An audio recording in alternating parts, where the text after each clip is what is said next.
Bonjour chers auditeurs. Bienvenue sur notre chaîne Soma Bible. Un grand merci à nos abonnés pour leur soutien. Si c'est la première fois que vous regardez cette chaîne, abonnez-vous et cliquez sur l'icône du pouce levé pour aimer cette vidéo afin d'être averti lorsqu'une nouvelle vidéo est publiée.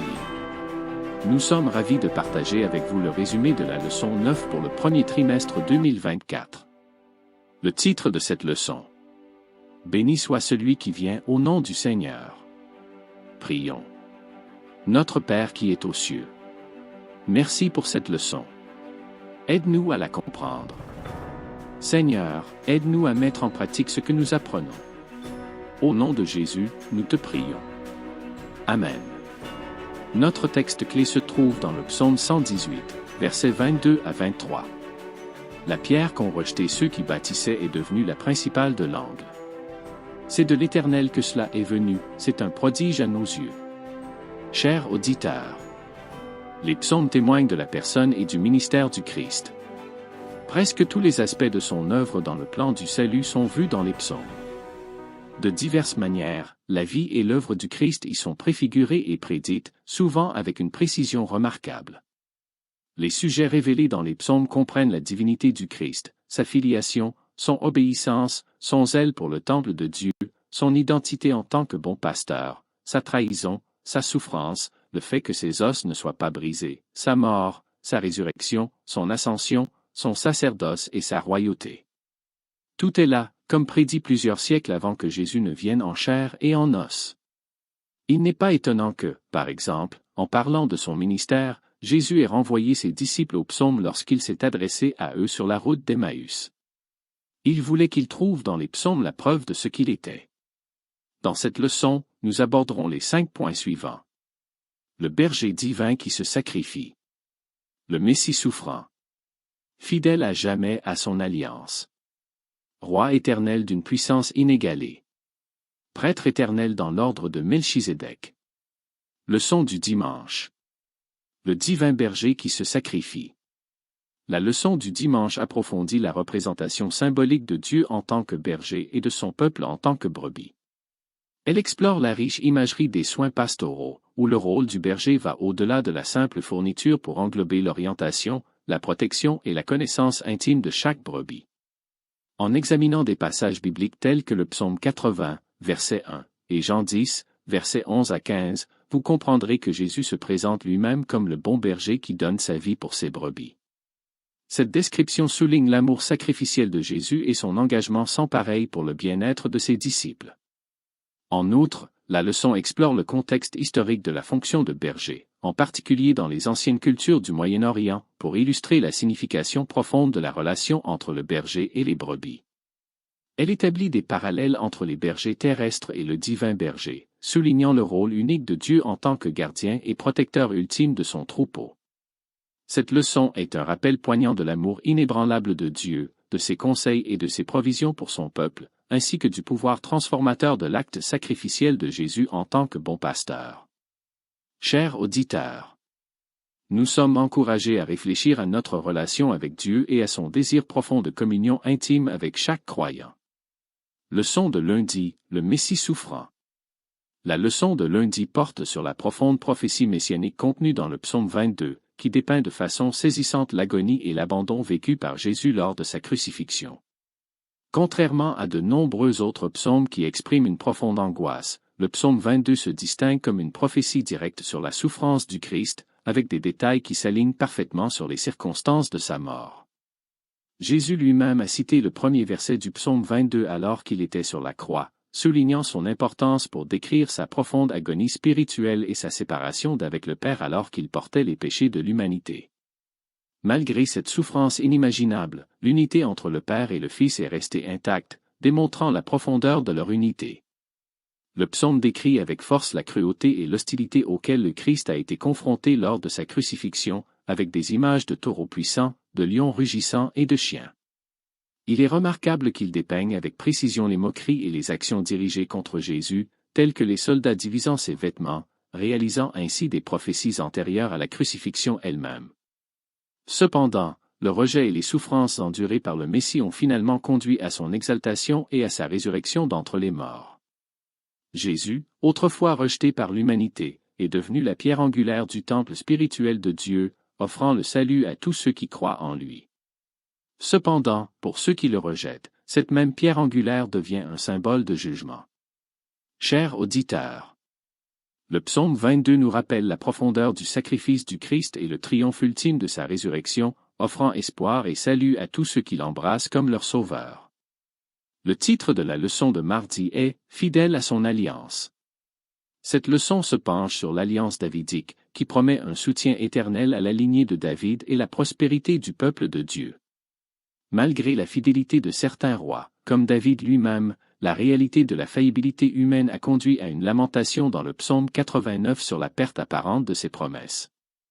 Cependant, la leçon souligne que la colère de Dieu, bien qu'elle soit une réponse à la désobéissance, n'est pas éternelle. Au contraire, elle incite à la repentance et conduit finalement à une espérance renouvelée dans la fidélité de Dieu à son alliance. L'accomplissement de l'alliance ne repose pas sur la fidélité humaine, mais sur les desseins immuables de Dieu à travers le Messie, qui incarne la justice et le salut pour Israël et le monde. Jésus-Christ, identifié comme le fils de David et le Messie, remplit ce rôle. Il est désigné comme le premier-né de toute la création, en écho à la description de David comme premier-né de Dieu dans le psaume 89, ce qui signifie l'honneur et l'autorité suprême de Jésus. Ce titre n'est pas une question de préséance biologique, mais souligne le statut exalté de Jésus en tant que roi suprême, affirmé par sa résurrection. En substance, la leçon souligne que l'établissement du royaume éternel de Dieu repose sur Jésus plutôt que sur la composante humaine imparfaite de l'alliance. En Jésus, les promesses de Dieu trouvent leur accomplissement ultime, offrant l'espoir et l'assurance de sa fidélité immuable malgré les défauts humains. Leçon du mercredi, le roi éternel à la puissance inégalée. La leçon de mercredi explore la représentation du Christ en tant que roi éternel à la puissance inégalée à travers plusieurs psaumes, notamment le psaume 2, le psaume 110 et le psaume 89. Ces textes décrivent le statut et l'autorité exaltée du Christ en tant que roi des rois. Le psaume 2 prévoit la résurrection et l'exaltation du Christ, marquant l'aube de la nouvelle alliance éternelle et de son sacerdoce royal. Il souligne l'honneur et l'autorité sans précédent du Christ, assis à la droite de Dieu. Cette position suggère une identification intime entre le Seigneur et le Messie, soulignant la nature divine du Christ. De plus, la victoire du Christ sur ses ennemis est décrite de manière symbolique, ses ennemis devenant un marchepied sous ses pieds, ce qui symbolise sa domination totale. Cependant, le règne du Christ n'est pas un règne de terreur, mais de jugement divin, symbolisé par sa verge ou son bâton, qui représente son autorité inégalée pour mettre fin au règne du mal. Même au milieu de ce jugement, les méchants ont la possibilité de se repentir, ce qui souligne le désir du Christ que tout se soumette à lui. La leçon s'inspire également de Daniel 7, qui dépeint la victoire finale du Christ et l'établissement de son royaume éternel, garantissant l'accomplissement de la promesse du royaume par la croix. En fin de compte, les bénédictions sont promises à ceux qui font confiance au Christ en tant que roi, et son règne souverain et juste apporte la joie et l'allégresse à son peuple. La leçon souligne la royauté éternelle du Christ et son pouvoir inégalé d'apporter le salut et la justice à tous ceux qui croient en lui. Leçon du jeudi, prêtre éternel dans l'ordre de Melchizedek. La leçon de jeudi porte sur le sacerdoce éternel du Christ dans l'ordre de Melchizedek, tel qu'il est décrit dans le psaume 110, versets 4 à 7. Ce sacerdoce est unique et offre une grande espérance aux croyants.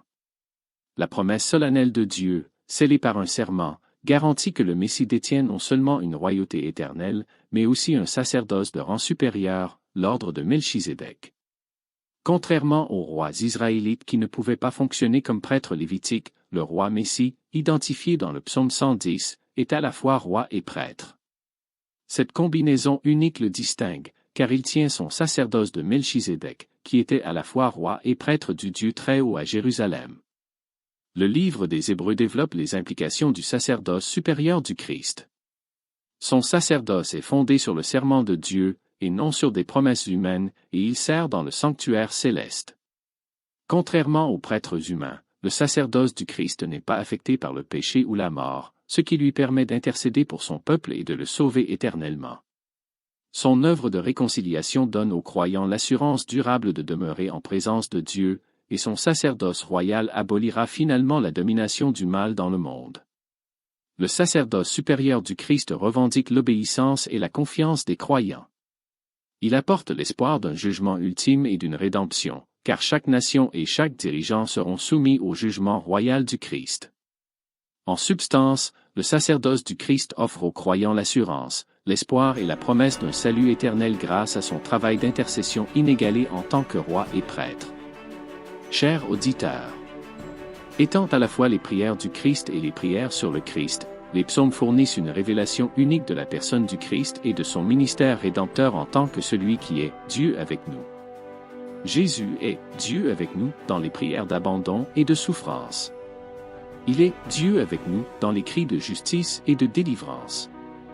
Jésus est Dieu avec nous en ne nous abandonnant pas à notre perdition et à notre désespoir, mais en nous montrant le chemin de la foi victorieuse. Il est devenu pour nous le prêtre et le roi éternel pour nous sauver de la condamnation éternelle du péché. En Christ, le roi davidique parfait, toutes les promesses solennelles de salut de Dieu trouvent leur accomplissement.